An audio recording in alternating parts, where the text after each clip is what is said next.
और इस वक्त एक देश एक चुनाव पर चर्चा जोरों पर है। सरकार इस पर फैसला जल्द ले सकती है।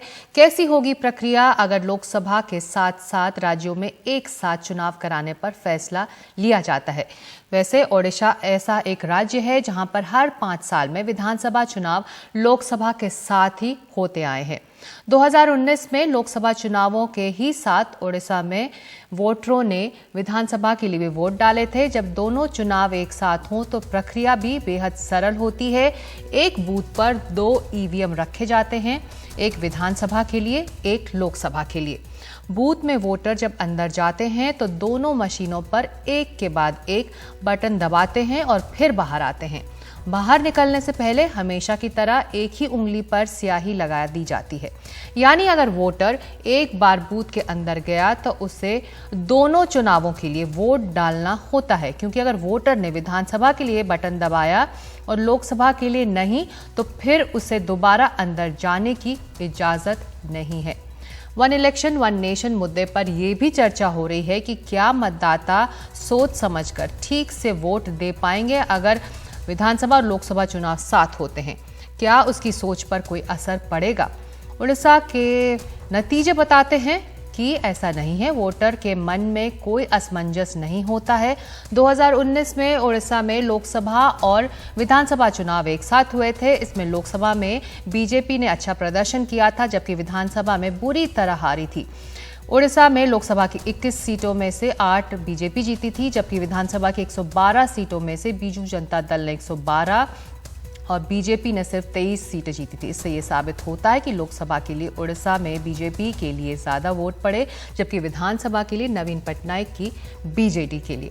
और कितना सरल है या फिर कितना कठिन है ये पूरा प्रोसेस अगर साथ साथ विधानसभा और लोकसभा के चुनाव होते हैं, इसी को समझने के लिए 2 खास मेहमान जो इस वक्त भुवनेश्वर से जुड़ रहे हैं। राजा राम सतपथी वरिष्ठ पत्रकार हैं और साथ ही अक्षय साहू वरिष्ठ पत्रकार। आप दोनों का स्वागत है एनडीटीवी इंडिया में। और राजा राम जी, अगर मैं आपसे शुरू करूं, अब जब ये चर्चा यहाँ दिल्ली में बहुत तेज है कि वन नेशन वन इलेक्शन, तो ये जो एक्सपीरियंस है उड़ीसा के लिए वो तो पहले से होता रहा है, तो आसान होता है वोटिंग के दिन वोटर को बूथ में जाना और तय करना कि लोकसभा में मैं अपना कौन सा रिप्रेजेंटेटिव भेजूंगा और विधानसभा के लिए कौन सा?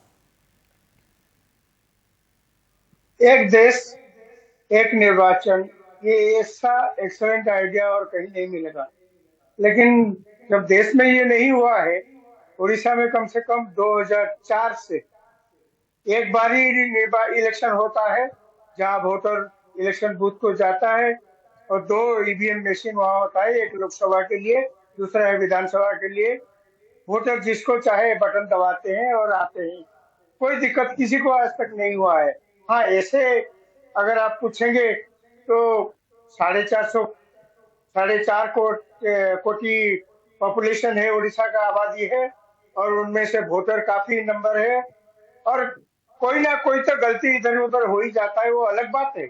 लेकिन बाय एंड लार्ज अगर आप देखेंगे तो उड़ीसा में किसी को परेशानी नहीं होता है, वो आराम से जाते हैं, वोट देते हैं।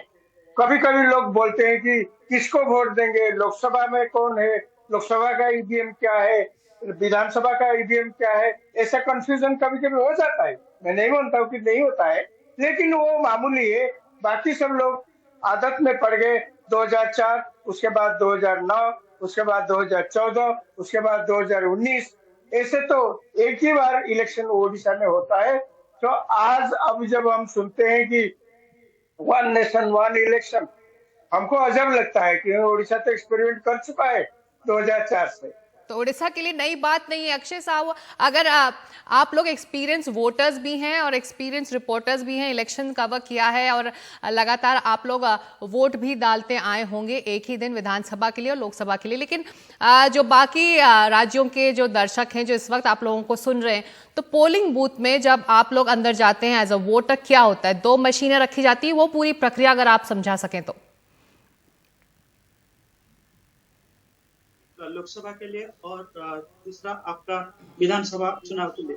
तो हम जब लोकसभा के लिए हम बटन दबाते हैं, उसके बाद फिर जो विधानसभा का लिए फिर बटन दबाते हैं, तो कोई दिक्कत नहीं होता है। और यहाँ का जो वोटर्स काफी वो समझदार है। तो अगर जैसे बोला जाता है, अगर अगर एक साथ वोट होगा तो फिर तो राष्ट्रीय निर्वाचन का कुछ इम्पैक्ट रहेगा, लेकिन यहाँ ऐसा होता नहीं है। यहाँ स्प्लिट वोटिंग होता है। जो वोटर है वो लोकसभा के लिए किसी को चुनता है, फिर विधानसभा चुनाव के लिए और किसी को चुनता है। तो यहाँ ऐसा ऐसा लोकसभा का चुनाव का कोई असर नहीं होता है। यहाँ तो जी लगभग 3,19,00,000 वोटर्स उड़ीसा में है और लगभग 3 करोड़ लोग वोटिंग प्रोसेस में पार्टिसिपेट करते हैं। तो कोई दिक्कत नहीं हो रहा है। People are used to this system here in Orissa. तो वोटर के लिए क्या 2 मशीन अंदर होती है, अलग विधानसभा के लिए, अलग लोकसभा के लिए? हाँ, 2 मशीन होता है, एक लोकसभा के लिए और दूसरा आपका विधानसभा के लिए। तो आप पहले हम लोकसभा के लिए वोट देते हैं, तो बाद में हम विधानसभा के लिए वोट देते हैं। तो एक ही बार हम एंट्री करते हैं, एक ही बार उंगली में हम वही काली लगाते हैं, तो फिर एक ही बार हम फिर एग्जिट करते हैं। जी, तो एक बार एंट्री होगी और एक ही बार एग्जिट। राजा राम जी, तो स्याही भी एक बार लगती है। अगर वोटर चाहे तो वो एक के लिए वोट डाले, दूसरे के लिए नहीं, लेकिन वो दोबारा अंदर नहीं जा सकता, ये तय रहता है। हाँ, ये सही है। ये जो आप बोलते हैं सही है। एक बार वोटर अंदर गया तो माना जाता है कि वो दोनों में वोट देगा। और जो जिस इलेक्शन बूथ जहाँ होता है एक ही रूम में, वो एक ही रूम में एक कोने में ईवीएम मशीन है, उसका बाहर लिखा है लोकसभा, और दूसरे कोने में और एक दूसरा ईवीएम मशीन है, उसमें लिखा है, बाहर लिखा होता है कि ये विधानसभा है। जब वोटर एंट्री करता है तो चाहे लोकसभा को जाइए पहले या विधानसभा को जाइए, वो प्रिजाइडिंग अफसर बोल देते हैं कि पहले आप इधर जाइए, दूसरे बार इधर जाइए, तो जाके वो बटन दबाएगा, बस जी हो गया। अगर अगर आप नहीं देंगे एक मशीन में, अगर आप मान लीजिए कि कोई वोटर गया और लोकसभा के लिए वोट नहीं देगा, वैसे ही चला आया, तो चला जा सकता है, कोई दिक्कत नहीं है।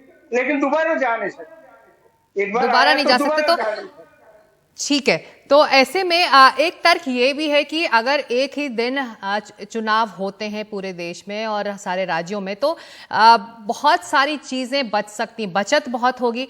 लेकिन देखिए, उड़ीसा में जो सिचुएशन है, लोग सोचते हैं, बाहर का लोग सोचते हैं यहाँ Orissa has shown the path for this one nation one election process, but that is not actually the case। यहाँ क्या हुआ है, 2004 को खत्म हो रहा था आपका लोकसभा का कार्यकाल खत्म हो रहा था और 1 ईयर था बचा था नवीन पटनायक जी का। और उस समय एनडीए का उड़ीसा में काफी उन लोगों का एक अच्छा सा माहौल था।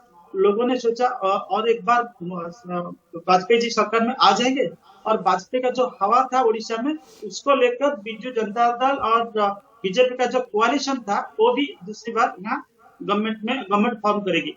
तो यहाँ उड़ीसा में गवर्नमेंट फॉर्म हो गया, लेकिन वाजपेयी का गवर्नमेंट उधर चला गया। तो जब यहाँ का जो गठबंधन हुआ था बीजेपी के बीच में, गठबंधन 1998 से था, तो उससे और लेकर 2009 तक चले। तो इसलिए जब खत्म हो रहा था लोकसभा का कार्यकाल, ऐसे ही उन लोगों का साथ बीजू जनता दल जाता था। तो this was an arrangement between BJD and BJP. तो बाद में बीजू जनता दल, जब उन लोगों का जो अलायंस था खत्म हो गया, Biju Janata Dal just continued that. तो it was a compulsion and it was also a constitutional requirement after the term of the Navin Patnaik government got over in every 5 years they went with the national elections। जी, तो उसके बाद से फिर national elections यानी लोकसभा चुनावों के साथ विधानसभा चुनाव होते आए हैं। एक आखिरी छोटा सा सवाल राजा राम जी, ये भी चर्चा हो रही है कि क्या इससे वोटर कंफ्यूज होगा या फिर सोच पाएगा ठीक से कि मुझे यहाँ किसको वोट डालना है, यहाँ किसको डालना है, कि किसी का फायदा हो सकता है, किसी का नुकसान हो सकता है। राजा राम जी, ये सही है। ये जो आप बोलते हैं कि वोटर में कंफ्यूजन थोड़ा होता है, मैं नहीं बोलता कि बिल्कुल कंफ्यूजन नहीं होता है। आप अगर जाएंगे पूरा इंटीरियर विलेज को जाएंगे, जहाँ ट्राइबल लोग रहते हैं या ऐसे कोई लोग रहते हैं, पूरा इंटीरियर विलेज में ऐसे आप जाएंगे तो कभी कभी वोटर, मैंने देखा है, कभी कभी वोटर पूछते हैं कि ये क्या है, वो दूसरा क्या है। तो ये भी होता है, लेकिन तमाम इलेक्टोरेट को अगर आप देखेंगे कि मेजोरिटी लोग को कंफ्यूजन नहीं है। ये ऐसा छोटा मोटा कंफ्यूजन तो होता रहेगा, इसमें मैं नहीं बोलता हूँ कि कंफ्यूजन बिल्कुल नहीं है, कंफ्यूजन है। क्योंकि मेरा गांव तो ज्यादा दूर नहीं है ना भुवनेश्वर से, 50 किलोमीटर आसपास होगा। मेरा गांव में भी ऐसे मैंने देखा है, वोटर जो पूछते हैं आज भी पूछते हैं कि ये मशीन क्या है, कहाँ मैं दूंगा, ये मशीन मैं किसको दूंगा, कैसे भी लोग पूछते हैं, क्योंकि उनको भी ठीक से सही ढंग से पढ़ाई नहीं आता है, क्योंकि वो अंग्रेजी में कभी कभी लिखा जाता है, उड़िया में भी लिखा जाता है, ये लोकसभा है, जी। ये विधानसभा है, उड़िया में लिखा जाता है, फिर भी लोग इतना भी पढ़ नहीं सकते हैं कि वो पूछते हैं कि तो इसमें आप कह किसको रहे वोट हैं कि मिला है। कुछ वोटर्स को कंफ्यूजन हो सकता है अगर एक ही दिन चुनाव हो,